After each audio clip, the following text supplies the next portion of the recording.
우리의 인생에게는 여러 번 기회가 오기 마련입니다.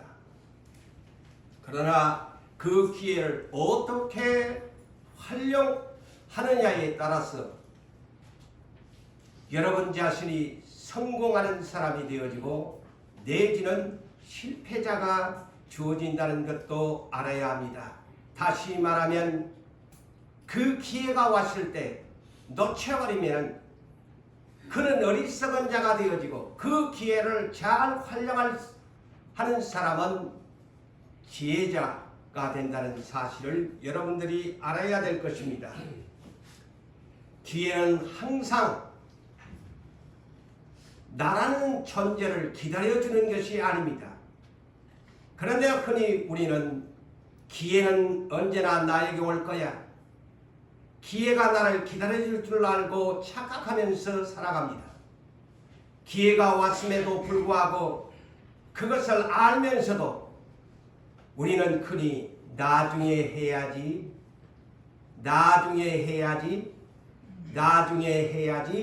라고 그런 어리석은 생각을 하면서 자꾸 나에게 오는 하나님이 주시는 기회를 나중으로 미루어 버리는 어리석은 인생을 살아가면서 벌써 내 나이가 이렇게 되었네, 벌써 내가 죽을 때가 되었네, 벌써 내가 이렇게 늙었나 라고 후회의 인생이 찾아옵니다.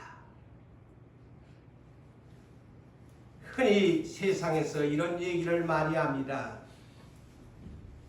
버스가 떠난 후에 손을 들고서 버스를 기다리면은 되겠나? 버스는 이미 지났는데 늦게 와가지고 버스한테 손을 들어봐야 버스는 윙윙거리면서 달려가 버리는데 나만 우두커니 발을 동동동 굴려봐야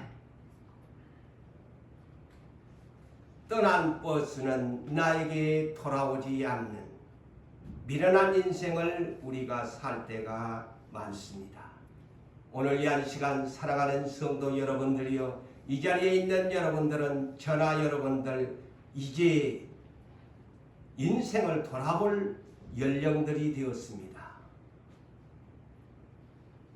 뒤늦게 후회한들 나를 위로해 줄 사람 없고 저 하나님마저도 너 기회가 늦었다, 너무 늦었구나, 너와 나와는 상관이 없다고 하신다면 가장 불행한 인생을 사는 결과를 초래하고 말 것입니다. 조금 일찍 할 걸. 흔히 인생이 그렇게 말할 수 있습니다. 조금 일찍 깨달을 걸.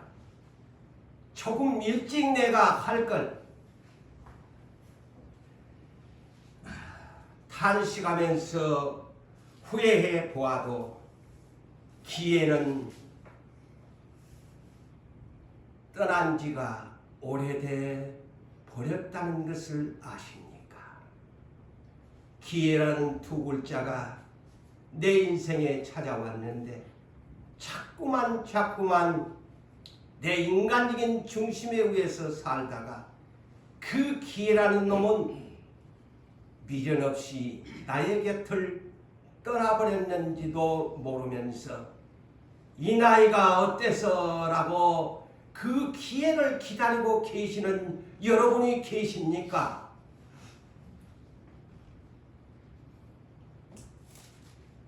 낚시꾼이 고기를 잡기 위해서 미끼를 던져놓고 강물이나 바다에 낚시질을 합니다. 특별히 강물 같은 데서는 물속에 오르락 내려가는 봉이라는 그 몇 센치 안 되는 그것을 낚시꾼은 그것만 집중합니다. 그래서 그 봉이 오르락 내리락 하면은 그때의 찬스를 놓칠세라. 낚시꾼은 낚시의 줄을 잡아챕니다. 거의 찬스지요. 기회라는 것은 찬스와 같습니다.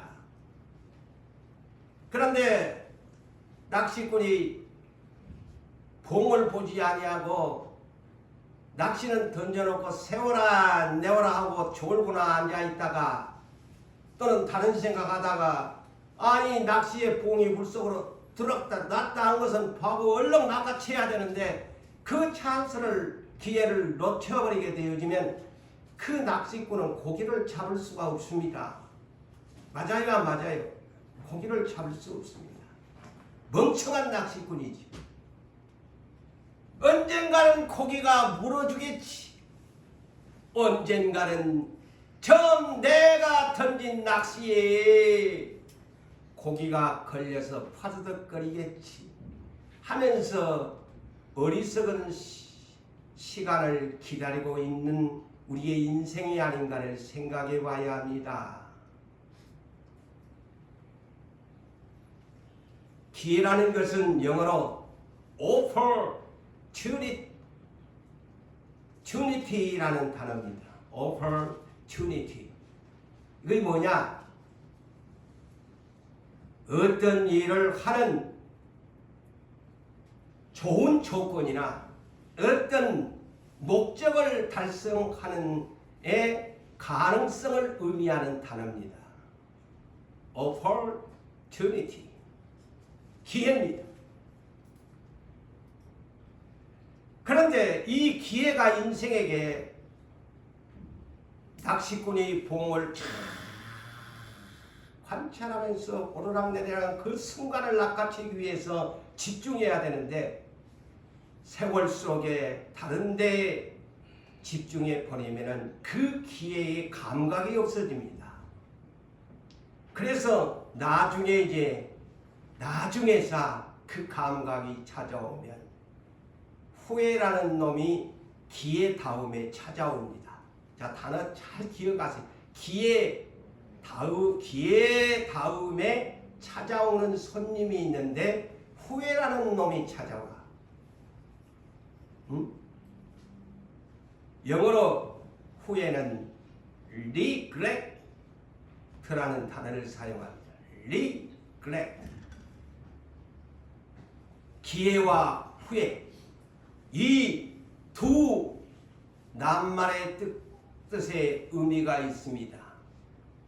기회를 놓치면 후회가 온다. 제가 만든 말이 기회를 놓쳐버리면 후회가 온다. 흔히 후회라는 말은 우리가 이렇게 하면 아마 이해가 쉬울 거예요. 저도 부모님을 밑에서 태어난 자식이라서 여러분들 이 자리에도 부모 없는 자식이 어디에 있겠어요. 그런데 자식들이 부모 살아생전에는 부모에 그렇게 사랑을 하지 않습니다. 존경을 하는 사람도 물론 있겠지만 부모에 대한 효도 잘 안 합니다. 그리고 부모에 대해서 부모가 뭐라고 하면 잔소리로 듣고 무관심합니다. 그런데 그 부모가 죽고 나서야 그때 이제 눈물을 흘리면서 엄마, 아빠 죽고 나서 자기가 찾아가 봐야 온지 간지도 모르는 묘소 앞에 꽃다발을 들고 가서 눈물 찔끔 양쪽에 흘리면서 잘할걸. 엄마 내 왔어.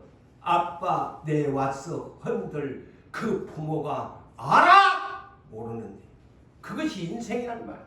후회란. 우리 후회라는 것이 부모와 자녀 간에서 가장 많이 느끼는 감각이죠. 감정이죠.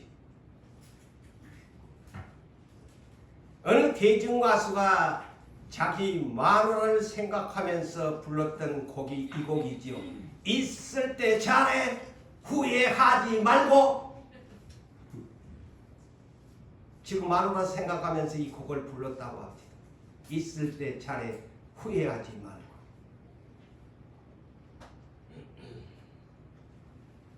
시간과 기회는 어떤 것이냐? 머물지 아니하는 시계팔과 같다. 흘러가는 강물의 물줄기와 같다.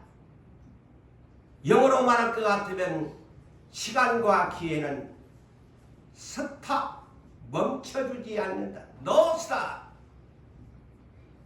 멈춰주지 않는다.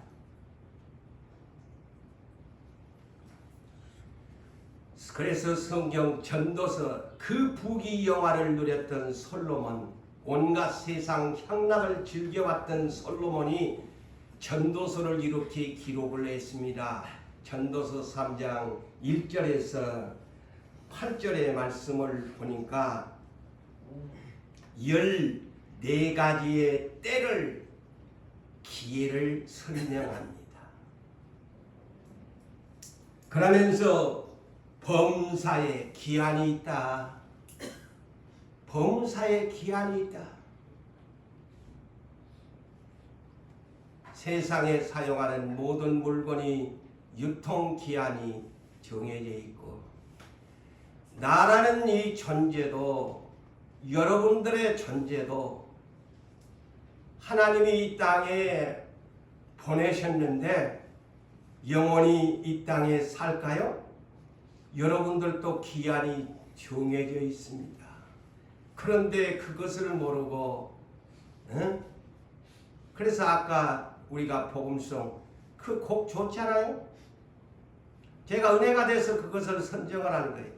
저는 여러분들하고 함께 불러가지만 유튜브를 통해서 찬송을 많이 들어가지고 저한테 딱 감이 오면 그 예배 시간에 합니다. 나의 남은 생애는 나의 남은 생애는 1년이 될지 한 달이 될지 모르는데 범사에 봉사하며 쉼없이 기도하며 정직한 예배자로 살리라. 우리 아까 그 노래 가사 기억됩니까?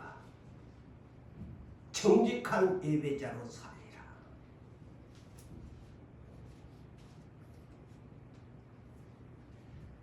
범사에 기한이 있습니다.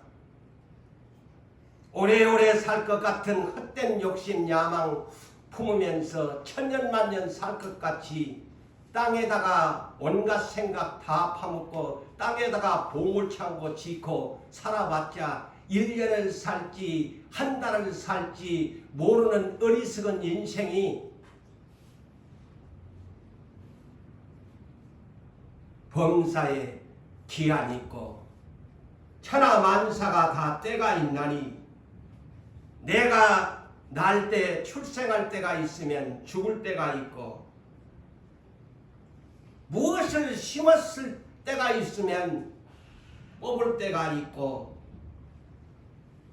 또한 죽일 때가 있으면 치료할 때가 곧 병든 때가 있으면 치료할 때가 있고 무엇을 헐어버릴 때가 있으면 세울 때가 있고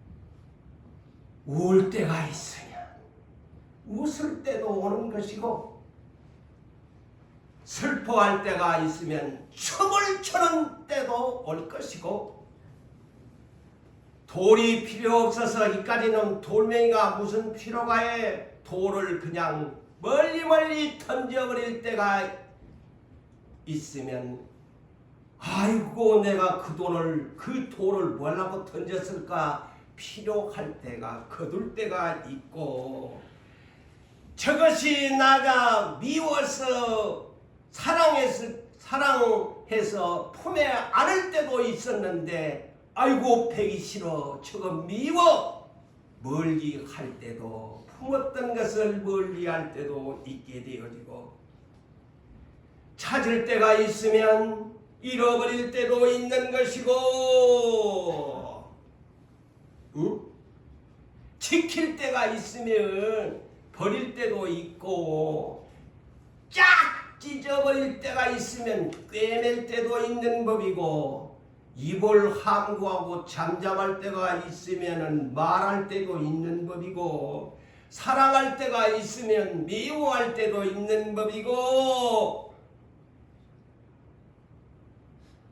전쟁할 때가 있으면 평화가 오는 때도 있는 14가지의 때를 솔로몬이 소개합니다.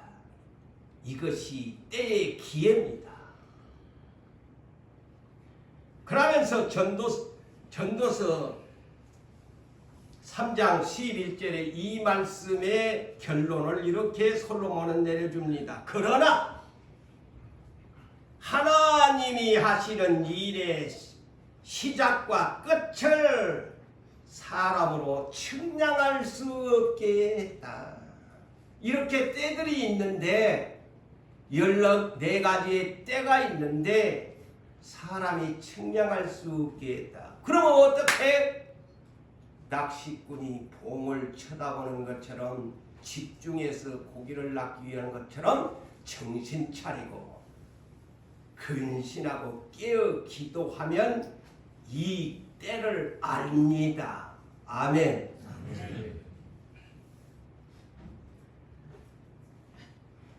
그러면서 전도서 9장 11절에서 12절에 이렇게 또한 솔로몬은 우리를 권면하고 있습니다.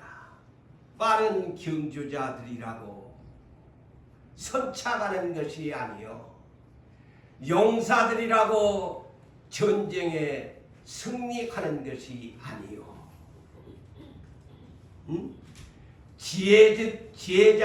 지혜자들이라고 음식을 얻는 것도 아니요 명철자라고 자들이라고 재물을 얻는 것도 아니다.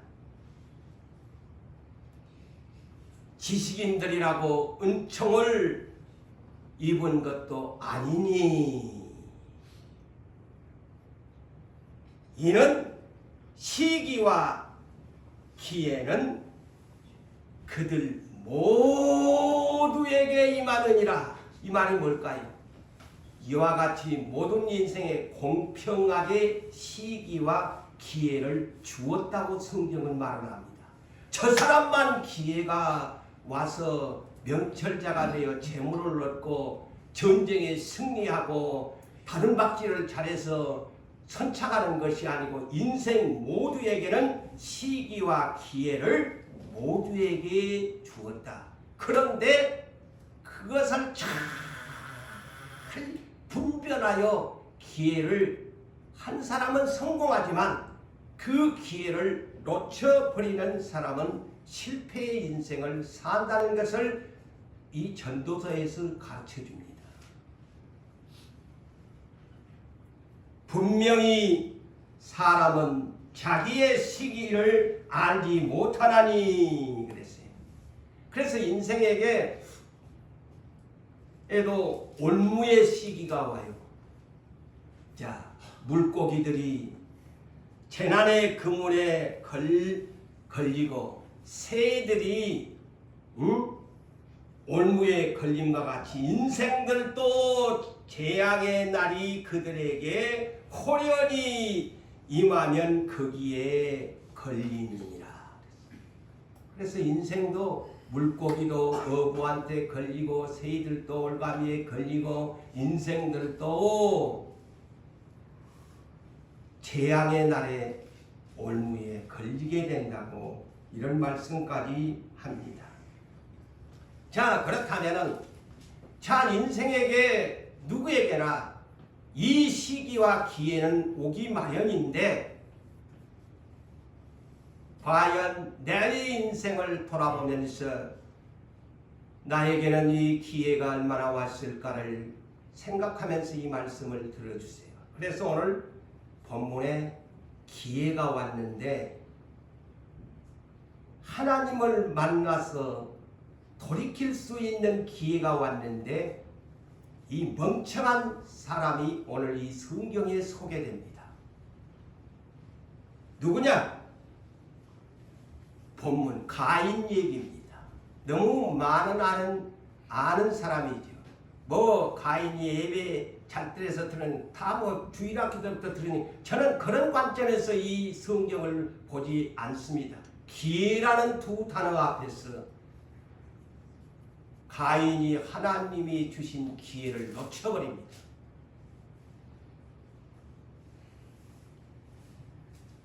이 아담의 성경에 많은 자녀들이 있지만 대표적으로 가인과 아벨을 이 성경 창세기 4장에 기록되고 있습니다.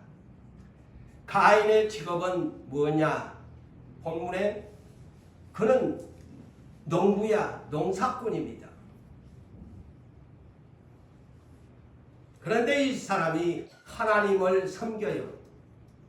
하나님을 모르는 사람이 아닙니다. 이 사람도 하나님께 예배를 드립니다. 그런데 자기의 이 문자적으로 보면 정당한 제사법이야. 자기가 농사꾼이니까 그 농산물을 얻은 걸로 하나님께 제사를 드렸으니까 당연한 걸로 했는데 하나님이 안 받으셨다.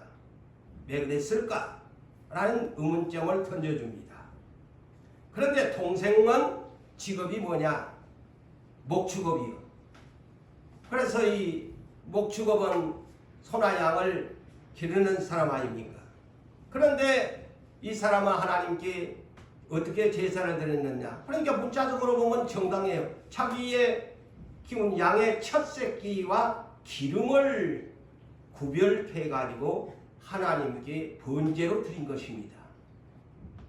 그런데 가인의 예배는 하나님이 안 받으셨어요. 농산, 문자적으로 재미지게 얘기하면 아이고 하나님이 고기를 먹고 싶어서 아벨 것은 받아주시고 아이고 농산물을 주기 나무가 이런 것이냐 웃기는 말로 그게 아니야.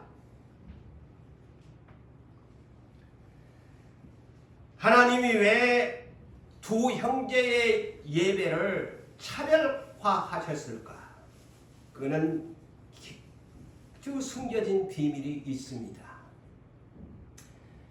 이 창세기 4장 1절에서 15절에 대한 이 내용을 히브리서 11장 4절에 함축시켜서 이런 답안지를 썼습니다.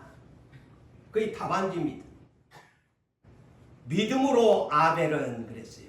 믿음으로 아벨은 가인보다 더 나은 제사를, 더 나은 연락을 했으니까 더 나은 제사를 드림으로 의로운 자라고 하시는 증거를 얻었으니 왜 의로운 자라고 더 나은 제사를 드렸고 의로운 자라고 했나?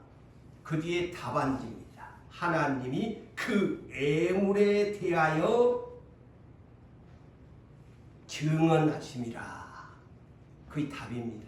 그 애물이에요. 오늘날 이 대목을 가지고 막 설교를 많이 하시는데 왜 안 받았나? 히브리서 11장 4절이 답입니다. 그 애물에 대하여. 자, 애물이 아까 뭡니까? 가인은 농사꾼이니까 농산물로. 응? 아니 하나님은 그러면 고기만 좋아하시네. 또 이렇게 할 거 아니에요. 깨닫지 못하면. 하나님은 고기 드린 사람, 비싼 것 드린 사람 받아주고 농산물 드리니까 안 받아줬네. 하나님은 찌찌한 하나님이야. 이렇게 또 희한하게 성경을 문자적으로 풀이해가지고 할 수도 있는 문제가 됩니다. 육신적인 생각을 한 사람. 그 예물이 뭐냐? 양의 첫 새끼라는 것입니다. 창세기 3장 21절에 보면은 이미 하나님께서는 우리의 인생에게 아담의 범죄 에덴 동산에서 쫓아내면서 벌써 그 모세가 창세기를 기록했기 때문에 그냥 대충 기록한 거예요. 그냥 아웃라인만. 그냥 구체적인 내용들이 그 시대의 제사법을 기록한 것이 아니에요. 그런데 창세기 3장 21절이 답안지입니다. 하나님이 이들을 에덴 동산에서 쫓아내면서 가죽옷을 지어 입히어 내보내셨다. 이거 답안지입니다. 희생양을 치렀어요. 짐승을 잡아가지고 벌써 피 흘림의 대가를 양이 당하면서 예수 그리스도를 예표하는 내용이지요. 대신 양의 가죽의 옷을 입혔다 그러면 짐승이 희생양이 된 거예요. 짐승이 양을 아마 하나님이 잡으셔가지고 아담과 하와에게 이제 옷을 입혀주면서 무화과 나무 이파리의 옷을 벗겨버리고 양의 가죽의 옷을 입혀주었는데, 이는 예수 그리스도를 상징하는 의미가 되고, 예수 그리스도가 이 때문에 나중에 여자의 후손으로 와서 골고다의 언덕에서 자기의 옷을 병사들에게 제비 뽑게 만들어주고 자기는 뻘거벗긴 이제 온갖 수치를, 왜? 예수 그리스도의 벗겨진 옷을 우리에게 의로운 자로 덮어주기 위해서 예수님이 대신 어린 양이 되사 십자가에 죽어 주신 것입니다. 이것이 구약과 신약에 일치되는 이 숨겨진 비밀을 이 본문에서 해석을 해야, 그러니까 이브리서 11장 그 애물에 대하여 증거가 되었다 하잖아요. 그 애물이 양의 속죄의 제사를 드려야 되는 거예요. 그러니까 가인도 동생한테 가서 아벨아, 나도 하나님께 제사를, 나 죄인이니까 양새끼 한 마리 줘 해갖고 양의 제사를 드려야 했던 거예요. 이게 이해가 되십니까? 속죄의 제사를 드려야 되는 거예요, 죄인은. 그런데 그냥 편하게 그냥 내 뭐 농사꾼인데 뭐 하나님 이거 받아주겠지? 이렇게 형식적인 예배를 드리니까 하나님이 내 이놈, 네 죄인이면서 네 그런 제사 드릴래? 내가 고기가 먹고 싶어서 냄새 맡으려고 네한테 고기 원한 거 아니야? 너 피 흘림의 제사를 드려야 돼. 그래야 네가 의로운 자가 되는 거야.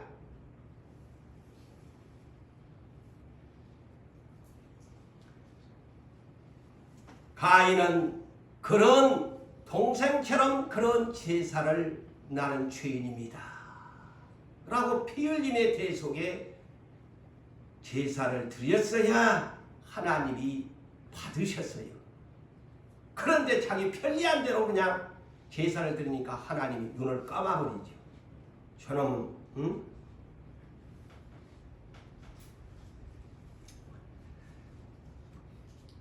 자, 오늘날 우리들이 이런 가인의 예배를 보면서 무엇을 느끼시고 생각하십니까? 이 시간에 다 저와 여러분은 하나님께 지금 예배를 드리는 중에 계십니다. 우리가 주의해야 할 점이 있어요. 예배 드리는 자의 주의해야 할 점, 예수 그리스도의 피공로를 의지함으로, 예수님의 그 피공로를 의지하고 믿음으로 나는 이 자리에 죄인이 와서 예배를 드리고 있다라는 믿음의 고백이 내 안에서 먼저 선용돼야 합니다. 이것이 되지 않고 나는 죄인이 아니야, 내 뭐 잘못한 거 없는데, 한 주간 뭐 내가 잘못한, 나는 산다고 샀는데, 아무리 그래도 이 자리에 오면 나는 예수 그리스도, 내 죄 때문에 예수님의 십자가에 못 박혀 돌아가셨으니 나는 죄인이 예수님의 피공로 의지하여 예수님의 이름을 믿음으로 말미암아 이 자리에 예배를 드립니다 라는 마음에 믿어 의에 이루고 입으로 시인하여 예수 그리스도를 시인함으로 여러분들이 믿음의 예배를 드려야 됩니다. 그런데 그렇지 아니하고 가인처럼 형식적으로 경건한 모양만 탁 갖추고 와서 예배 드리는 척 신용만 하고 예배 드리는 자처럼 거룩한 척, 속에는 그냥 썩어 빠지는 세상 생각에 가득하면서 여기 와서는 예배 드릴 때는 그런 그래서 고린도후서 11장 13절 14절에 사탄은 광명한 천사처럼 가장한다고 그랬어요. 우리가 사탄을 가장하고 천사처럼 이 자리에 앉아가지고 예배 드리면 가인 같은 사람 됩니다. 가인의 예배가 됩니다. 잘 들으셔야 돼요.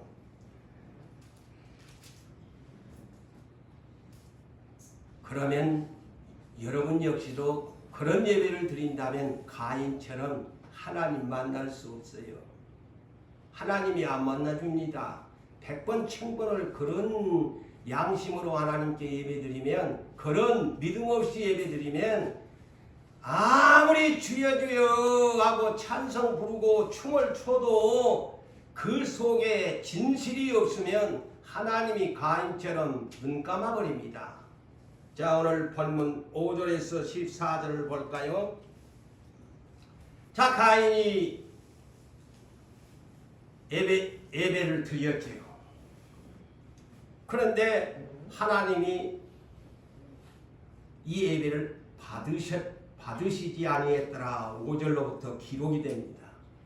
자, 오늘날 이 문장을 여러분이 읽어보면서 저 역시도 여러분 역시도 한 번쯤 생각해 봐야 될 때, 예배 드릴 때마다 야, 내 예배를 받아줄까? 이런 생각 해보고 예배를 드린 적 있는가 한번 손들어 보세요. 하나님이 내가 이 예배 드리는 이 순간 내 예배를 받아주실까 안 받아주실까, 이런 생각하고 예배를 드려본 사람이 과연 얼마나 있냐 이 말이죠. 이 성경에 있는데, 이 성경은 하나의 모델이에요. 저 역시도 여러분도 착각하면서 예배를 드려요. 오늘날 마지막 시대에 정말 이런 문제에 경각심을 가져야 합니다. 예배를 안 받아들는데, 자, 왜 이런 성경을 기록했을까? 너가 앞으로 조심해라, 예배 드리는 자. 그래서 이 기록한 거예요. 그러니까 예배를 안 받아주니까 아마 그때 당시는 하나님의 표현이 있었을 거예요. 자, 번제를 드리면, 자, 아브라함이 그 창세기 15장 같은 거는 게 번제를 제사를 드리니까 하나님의 불이 내려와가지고 막 불을 태워주잖아요. 응? 받으신 것은 막, 응? 왜 이기는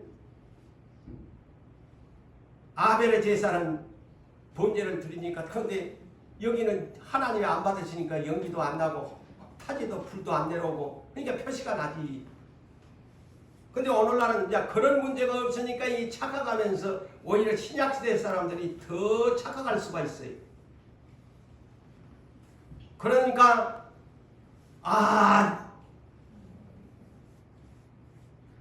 이 가인이 자기 예배를 하나님이 안 받아주니까 몹시 분을 냈다 그랬어요.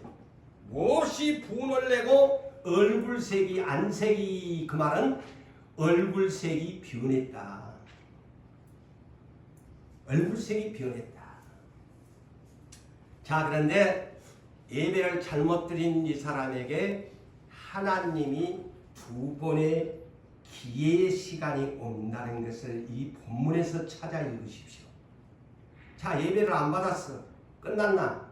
자, 첫 번째 기회입니다.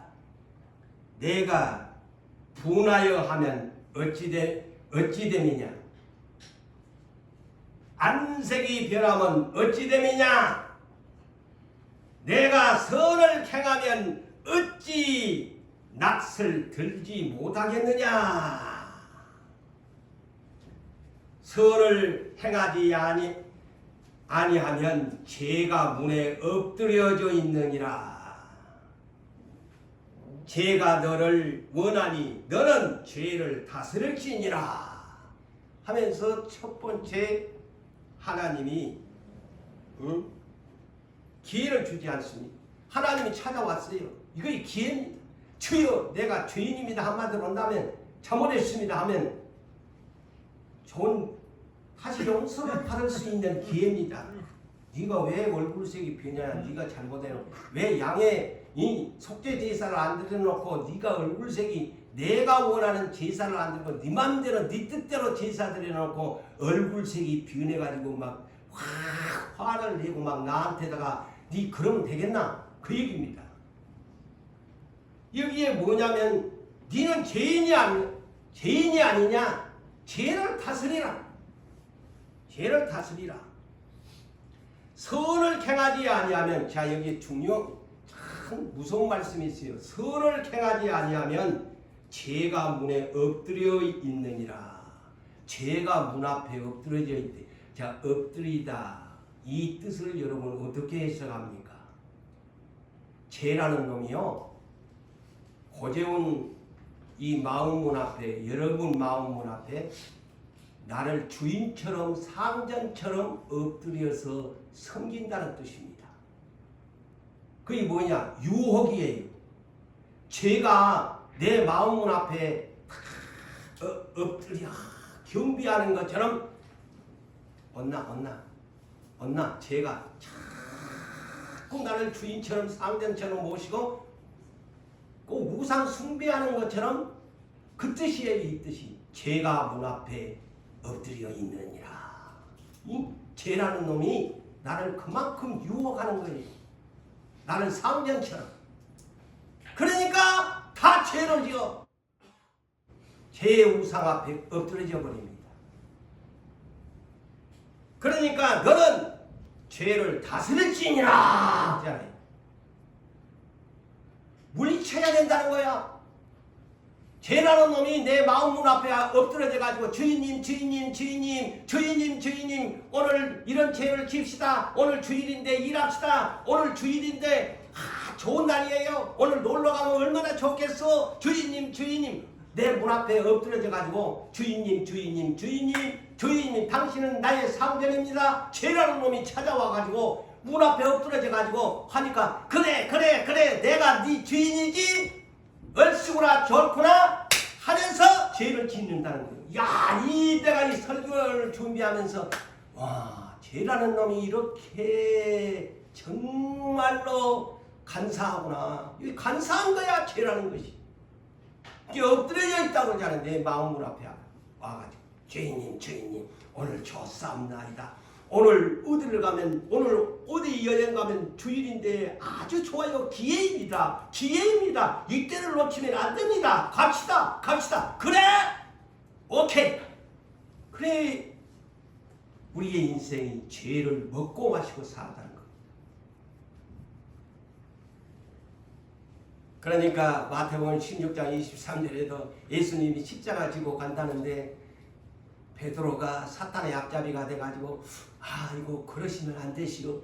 가지 마세요. 똑같이 가지 마세요. 아이고 뭐라고 그렇게 죽으려고 합니까? 아이고 사는 인생도 얼마 안 남았는데 뭐라고 십자가에 가서 죽으려고 합니까? 그게 그 주인님 하고 그러잖아요. 사탄아 내 뒤로 물러가라. 너는 나를 넘어지게 하는 자. 보세요. 이 해석이 정확하지 않습니까? 죄가 문 앞에 엎드려져 있다는 거예요. 주인님으로 섬기는 게 죄가. 그러니까 죄를 다스리라. 가인은 하나님이 이렇게 말씀을 하셨을 적에 깨달아야 됩니다.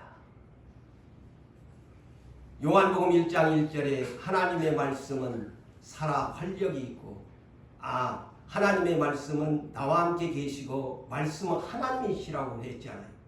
그러면 하나님이 이런 말씀을 하시면 아이고 내가 죄인인갑다 하고 회개를 했으면 좋은데 그 회개의 기회를 놓쳐버립니다. 이 시간도 하나님께서는 고재훈 목사를 통해서 여러분들에게 이 회개의 기회를 주시고 계십니다. 믿습니까? 네? 근데 뻘로 두면 기회가 나한테 하는 소리 아니고 참 우리 박인철 집사가 들어야 할 말이야. 자기하고는 관계가 없어. 그 기회는 빠이빠이. 빠이빠이. 기회가 떠나가고 자, 두 번째 기회를 하나님이 주십니다. 자, 이래도 못 깨달으니까 내 아우 아벨이 어디에 있느냐? 자, 두 번째 기회를. 자, 성경이 본문을 보니까 그렇더라고. 내 이제 두 번째 죄를 다스리라고 했는데 아이고 주여 내가 죄인입니다. 하면 돼. 자, 이제 내 아우 아벨이 어디 있느냐? 네. 나는 알지 못하니이다. 내가 내 아우를 지키는 사람입니까? 이렇게 합니다. 그러니까 하나님이 응? 내가 무엇을 하였느냐? 내 아우의 핏소리가 땅에서부터 나에게 호소하는 소리가 들리는도다. 그의 기회야. 어머나 하나님이 내 아우를 때려 죽여서 땅에 묻어놨는데 하나님이 아시고 아이고 죽을 죄를 냈습니다. 무릎을 꿇고 막 용서를 구하면 아마 하나님이 살려주었을 것인데 시치미를 뚝 떼고 거짓말을 그냥 기가 막힌 내가 아우를 지키는 자니까 왜 나보고 물어봅니까? 아니 사람 죽여놓고 땅에다가 아우 묻어놓고 기분 나쁘다고 자기 예배 안 받아준다고 동생이 미워가지고 그냥 묻어버린 거야. 그러니까 두 번이나 이렇게 하나님이 찾아오셔가지고 말씀을 하는데도 감각이 무딘 인생 기회를 놓쳐버립니다.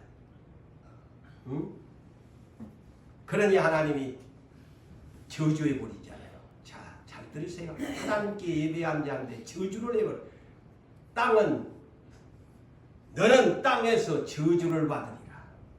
그리고 너는 땅에서 피하며 이 말은 땅에서 너는 도망치는 자가 되며 또 너는 땅에서 유리하는 자 방랑자가 될 것이고 더 무서운 저주의 말씀이 뭐냐? 너는 주님의 얼굴을 배우지 못하리라. 끝나버렸습니다. 두 번의 기회에 용서를 구하고 엎드려져서 살려달라고 하나님 앞에 했으면 될 텐데 주의 낯을 보지 못하리라. 그러면 영원히 끝난 겁니다. 저주받은 인생 주의 얼굴을 못 보면요 끝나는 것입니다. 그래서 마태복음 7장 21절 23절에서 주여 주여 하는 자마다 다 천국에 가는 것이 아니고 나는 도무지 너를 알지 못한다는 말씀과 똑같습니다. 그런데 이 가인이 자기 아버지 어머니 잘못된 버릇 습관을 그대로 유전받은 것 같아. 그 DNA를 그대로 받았어요. 거짓말을 하는, 거짓말하고 회개할 줄 모르는 이 DNA, 아담과 지그 엄마의 DNA를 그대로 잘못된 버리장머리 없는 것을 배웠어요. 무슨 말이냐? 창세기 3장 7절 이하에 가인의 아버지, 가인의 엄마 아담, 하와 그들이 죄 지었을 때에 먹지 말라고 죽는다고 했는데 뱀이 꾀인 말에 눈이 밝아진다고 하니까 진짜로 이제 눈이 밝아졌는데 먹고 나서 선악과를 먹고 나니까 눈이 밝아졌는데 그 눈이 밝아진 것이 뭐 하나님처럼 신령한 눈이 아니고 아이고 자기 몸뚱아리 뻘거벗 지난날에는 뻘거벗을 때는 막 에덴 동산도 부부가 신호랑이 걸치도 아니오고 부끄러운지도 모르고 댕겼는데 어머나 선악과를 먹고 나니까 이상한 것이 눈에가 이제 탁 트이는데 어머나 내가 뻘거벗었네. 이것부터 아는 거야. 눈이 밝아지니까. 그래가지고 어디로 가느냐. 에덴 동산에서 숨지 않았는데 선악과를 먹고 나니까 자기 자신이 보니까 어머나 우리가 뻘거벗은 데를 알게 돼가지고 나무 숲 사이에 숨었더라. 자, 죄 짓는 자는 언제나 숨어요. 응? 숨어요, 숨어. 그런데 하나님이 여기에게도 찾아옵니다. 여기도 두 번의 기회의 만남을 줍니다. 똑같아 기회가 이래 찾아오는데 이거 책망할 때가 기회야. 책망할 때가 기회란 말이에요. 그런데 어느 날 책망하면 기분 나빠해. 책망받을 때의 기회인데 네 잘못했다고 칭찬이 아니고 바르게 잡아주는 그게 기회인데 몰라. 기분 나쁘게 감정적으로 받아. 자, 아담아, 내가 어디 있느냐? 에덴 동산에 하나님이 찾아오셨는데 어머나 그가 뭐라고 합니까? 이제 하나님 기회야, 용서받을 수 있는 기회야. 근데 아이고 내가 뻘거벗어가지고 내가 나무 뒤에 숨었나이다. 그렇게 말을 합니다. 그러니까 하나님이 두 번째 뭐라고 했겠게요? 왜 내가 너에게 먹지 말라고 한 것을 먹었나? 그러니까 아이고 죄송합니다. 하나님 죽을 죄를 짓습니다 하면 될 텐데 뭐라고 했느냐? 응? 하나님한테 핑계를 돌려불잖아요. 어? 주께서 나와 함께 하게 한 여자 그 여자가 나에게 그 나무 열매를 주어서 먹었나이다. 두 번째 기회를 주는데도 자기는 안 그랬고 여자가 따줘서 먹었대. 하나님이 함께 나한테 배 빌려준 여자가 주어서 먹었다고 하나님 핑계, 여자 핑계 돼버리죠. 다 사람들이 이렇거든요. 보편적으로 저나 여러분의 본성이요. 남의 탓이야. 근데 아담은 하나님 탓이고 아내 탓이야. 두 개를 겸해서 해버리잖아요. 이 단어를 보니까. 기회를 놓쳐버리지 않아요. 납작 엎드려가지고 죽을 죄를 졌습니다. 하나님 제발 용서해 주세요. 근데 가인도 똑같아. 그 아버지 그 어머니 닮아가지고 내가 내 아우 죽여놓고도 시키미를 탁 떼고는 내가 내 아우 지키는 자입니까? 왜 나보고 물어보세요? 그러잖아요. 자, 하와한테 물어봐. 하와야, 왜 먹었냐? 뱀이 나를 깨물어 먹었나이다. 이렇다 이 말이요. 그러니 하나님 탓, 마누라 탓, 뱀 탓 하니 하나님이 아이고 저놈의 인생들을 지어놨더니만 다 남의 탓으로만 돌려버리니 내 아들 하나밖에 없는 독자한테 이 짐을 지어야 되겠네 해서 창세기 3장 15절에 여자의 후손으로 예수님이 어린 양이 오신 겁니다. 에? 그래서 내 죄 때문에 예수님이 죽으셨다. 인 것이죠. 아담 부부 기회를 주었는데도 책망할 때 왜 그랬나? 왜 먹지 말라고 왜 불순종을 했나? 주여 이때가 기회인데 이 기회를 기분 나쁘게 들어요. 남의 탓으로 돌려버리잖아요.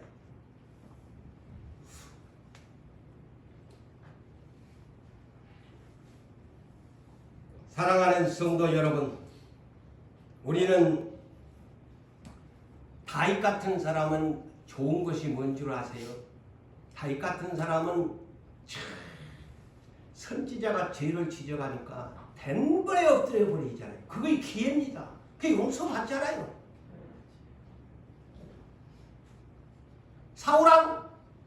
사울왕도 두 번의 기회를 주어요. 미션.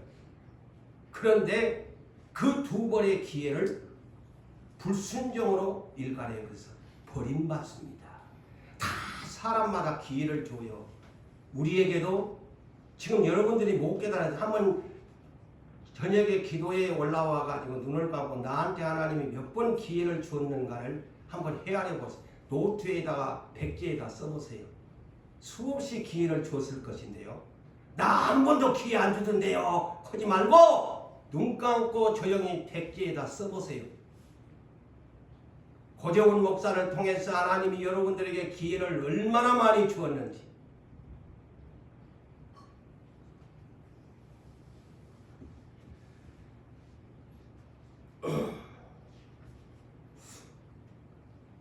여러분, 에서라는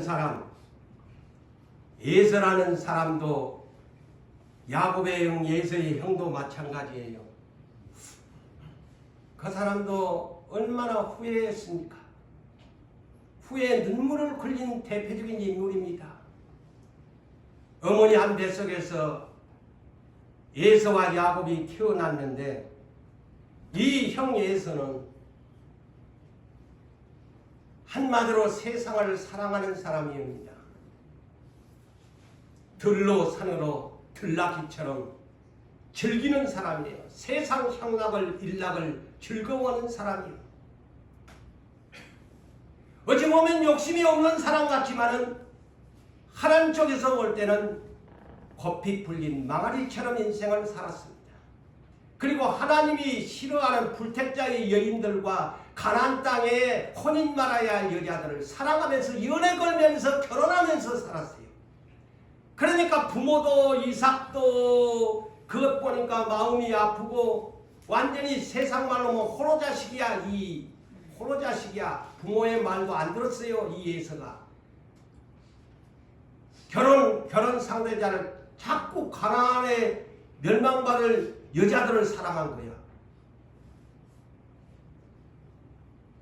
이 사람은 들러 산으로 떠돌아다니고 한마디로 그냥 세상의 풍문화처럼 그렇게 살았어요. 하고 지쳐가지고 어느 날 허기져가지고 집에 오니까 동생이 팥죽을 쓰고 있는 것을 보니까 배가 고프거든. 동생아, 이까지는 장자가 명분이 나한테 무슨 소용이 있나? 팥죽 한 그릇. 동생이 형 그러면 팥죽 한 그릇 장자 넘겨. 쌍둥이잖아요. 넘겨. 아이고 그까짓 것만 네 해라 하고 팥죽 한 그릇 냠냠 짭짭을 해버리잖아요. 그리고 아버지 이삭이 죽을 때가 돼서 장자에게 축복을 빌어주려고 하는데 야곱이 그 비밀을 알고 자기의 변장을 해갖고 가가지고 아버지 이삭 앞에 눈먼 아버지 앞에 축복을 다 뺏어버린 축복 기도를 빼앗아버리잖아요. 그런데 창세기 27장 34절에서 36절에 뒤늦게 이 에서가 사냥을 해가지고 자기 아버지 앞에 와서 아버지 내가 맛있는 요리를 지금 사냥을 해서 해왔습니다. 나에게 축복을 내주소서 하니까 애야 아까 얼마 전에 네가 아구가 와가지고 축복을 다 빌어줘 버렸다. 그러니까 에서가 울면서 아버지 조그마한 축복이라도 빌어줄 복이라도 나에게 남기지 아니하였나이까 하면서 막 엉엉 통곡을 하면서 우는데 얘야 네 아우한테 이미 다 남기지 않고 축복을 다 빌어버려서 너한테 축복을 빌어줄 것이 눈꼽만치도 없단다. 땡 끝나버렸어요. 응? 그래서 이 에서는 창세기 36장에도 보면 결국에 자기 아버지 이삭이 죽고 나서도 가나안 땅에 살지를 않습니다. 동생에게 다 미뤄져 버리고 에돔이라는 곳으로 떠납니다. 가족들을 이끌고 하나님의 가나안 땅에서 살아야 할 사람이 약속의 땅에 살아야 할 사람이 약속의 땅을 노처럼 소돔 땅으로 간 것 같이 떠나버립니다. 보세요. 축복을 잃어버리니까 멸망받을 차선으로 약속의 유업 가나안 땅에 살지 못합니다. 그래서 이를 히브리서 12장 16절 17절에 이 에서를 일컬어서 뭐라고 합니까? 음행하는 자와 그랬어요. 이 음행은 뭐냐? 뭐 세상의 남녀의 그런 문제도 관련되겠지만 그런 문제가 아니라 세상을 사랑하는 사람, 하나님보다도 세상을 사랑하는 음행하는 자와 한 그릇 식물 때문에 장자의 명분을 판 망령된 자가 있을까 너희 중에 살피라고 합니다. 교회 중에는 이런 사람들이 있다는 거예요. 한 그릇 식물 때문에, 이 목구멍 때문에 에서처럼 이거 간단하게 여러분 생각하면 안 돼요. 여러분들의 모든 것 주일 되면 주일 지켜야 되고 하나님 시간표에 여러분들이 움직여야 돼요. 그 시간표를 돌출하면 어느 순간 기회는 떠나버립니다. 명심하십시오. 명심하셔야 돼요. 하나님의 시간표 떠납니다. 하나님이 여러분 기회 주는 거 아니에요. 하나님 이름 불러도 아무런 소용없습니다. 한 그릇 식물 때문에 망령된 자 있을까 살피라고 합니다. 너희가 아는 바와 같이 그가 그 후에 축복을 이어받으려고 눈물을 흘리면서 구하되 버린 바가 되어 회개할